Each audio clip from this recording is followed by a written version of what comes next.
Samsung introduced 3 flagships from the S series this year, the S20, S20 Plus and S20 Ultra. Today we're gonna take a closer look at the regular S20.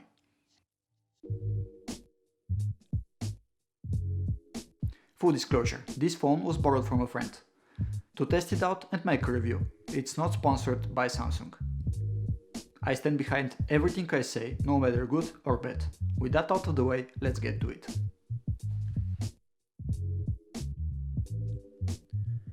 The construction is nothing new, glass and aluminum sandwich, with both the back and the front being curved into the aluminum frame. Both sides are made of Gorilla Glass 6. With IP68 water and dust resistance, there is no need to worry about getting it wet. Don't get scuba diving with it though.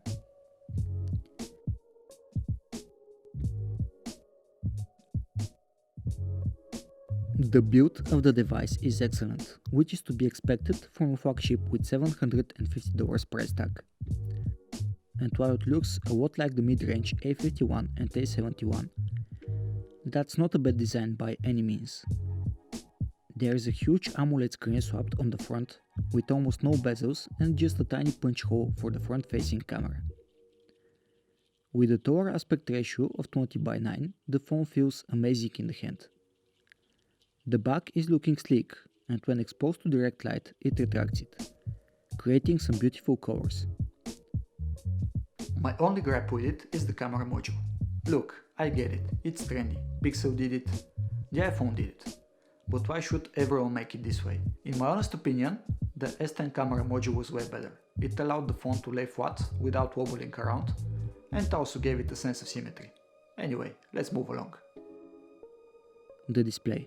Oh boy, the display. It is in a league of its own. 6.2 inches occupying 89.5% of the front, offering deep blacks and amazing colors. Great viewing angles, amazing brightness, HDR 10+ certification, Quad HD Plus or Full HD Plus resolutions, and the ability to choose between 60 and 120Hz refresh rate. Right out of the box, Samsung didn't go over the top with the saturation of the colors. I really like this, as I believe it will reduce the burn-in effect of the panel, and also looks more natural. However, if you prefer punchier colors, you can still get them by activating Vivid Color mode in the settings. Another great change in my books is the reduced display curve. I know to some the curve is cool looking, but it offers no actual benefits. It only degrades the viewing experience. Having lesser curve means less accidental touches and no weird color fringing on the edges, while also improving durability of the display. The big feature, however, is the refresh rate. 120Hz makes everything silky smooth. For now, it is only available in Full HD Plus resolution, but as far as I know, a firmware update will allow it to run in Quad HD Plus as well. To be honest, Full HD Plus is plenty for 6.2 inches panel, and will also reduce battery drain, so I would suggest you guys to stick with it at least while using higher refresh rate. The panel is very bright, going above 800 nits in automatic brightness mode, so outdoor use won't be an issue. HDR content looks unbelievable as well. I am not sure if I like the punch hole more on the right side or in the center, but either way it is my favorite method of increasing the screen real estate, as it's very tiny. Just look at it compared to the iPhone notch. It's a day and night difference. The ultrasonic fingerprint sensor is baked under the screen.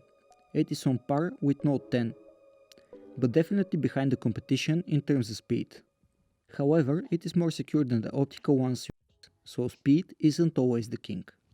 The phone comes with 8GB of RAM and 128GB of blazing fast UFS 3.0 internal storage. There are two chipset variants depending on the region: a Snapdragon 865 or Exynos 990. This one uses the Exynos chip, and the performance is superb.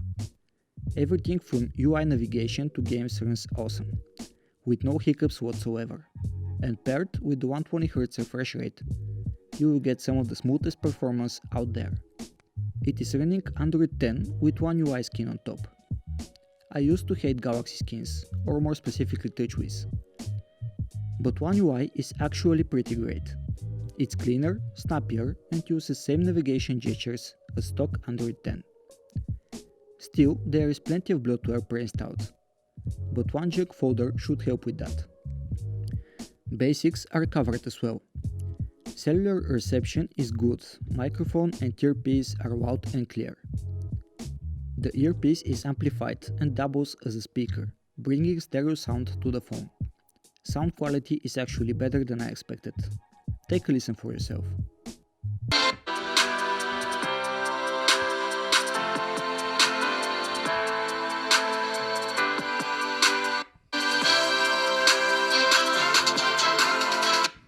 There is no headphone jack for the first time on a Samsung device. So you have to use either Bluetooth headphones, USB-C to 3.5mm adapter, which is not included in the box, or USB-C headphones. A pair of AKG ones are included, and they offer above average sound quality. With 4000 mAh, battery life can be decent or great, depending on your display settings.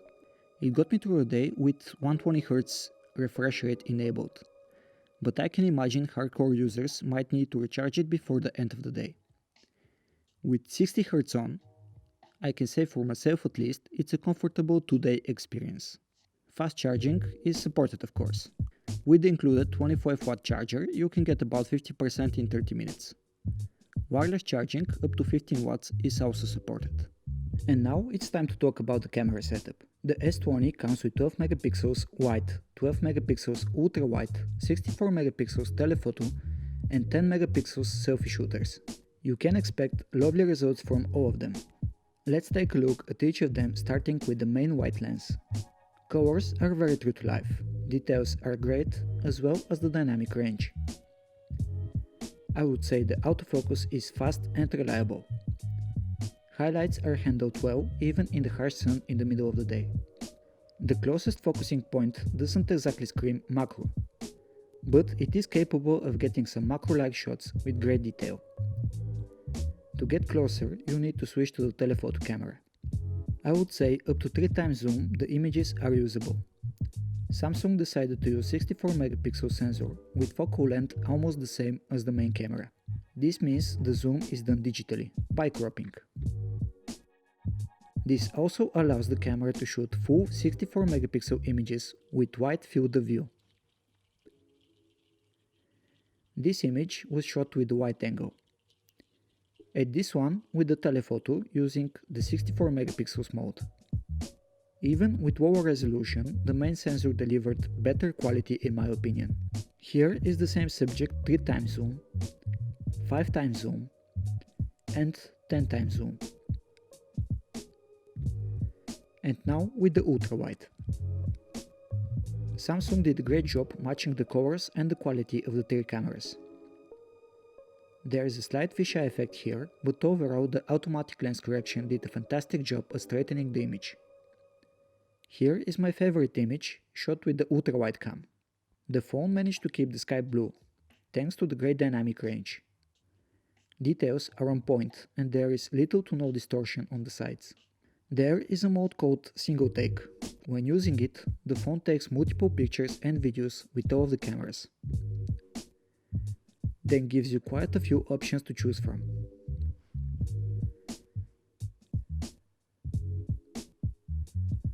At first, I looked at it as a gimmick, only useful when taking pictures of my dogs. However, I have to say it can be the difference between this image and this one. Now I look at it as a handy feature to have, especially for people with pets and little kids. The portrait mode is hit and miss. The lack of depth sensor holds the phone back. You can still get some great shots, but most of the time the results are looking very weird. Night mode is great as well, not quite on the same level as the Pixel 4 or the Huawei P40, but still gets the job done. If you find dark enough place, even astrophotography is possible. Sadly, there is too much light pollution in my area. Video quality is great, and so is the audio. Sit down. Good girl. Good girl. The image stabilization is fantastic. Footage is sharp and clear. 8K recording is possible using the 64 megapixel sensor. However, I found the 4K quality to be much better. It's basically the same deal as the 64 megapixel stills. Higher resolution doesn't necessarily mean better image quality. 4K, on the other hand, delivered great results, offering much higher frame rates and much superior image stabilization. For me, 8K is a marketing trick to get more attention, and to be fair, it's working. Slow motion can be used up to 960 fps. The effect is undeniable, but the image quality suffers a lot. For best results, I would suggest the 240 fps mode, as it retains much more details. The front-facing camera is very capable as well. Having dual pixel autofocus contributes to sharp images every single time. Oddly enough, the portrait mode works way better with the front-facing cam. Colors and details are wonderful, and it also offers 4K up to 60 fps. This is a working test with the front-facing camera to check the audio and the video quality. The camera setup of this phone is definitely one of the best out there. The S20 is a complete package, featuring the looks, the specs, and the quality of a proper flagship device, despite a few minor shortcomings. And on top of that, it is the best flagship to handle right now, even with its large screen. Do I recommend it? Absolutely. It truly is a smartphone that belongs in your hand. That's all from me, ladies and gentlemen. I hope this review was helpful. Don't forget to like and subscribe, and I'll see you guys in the next one.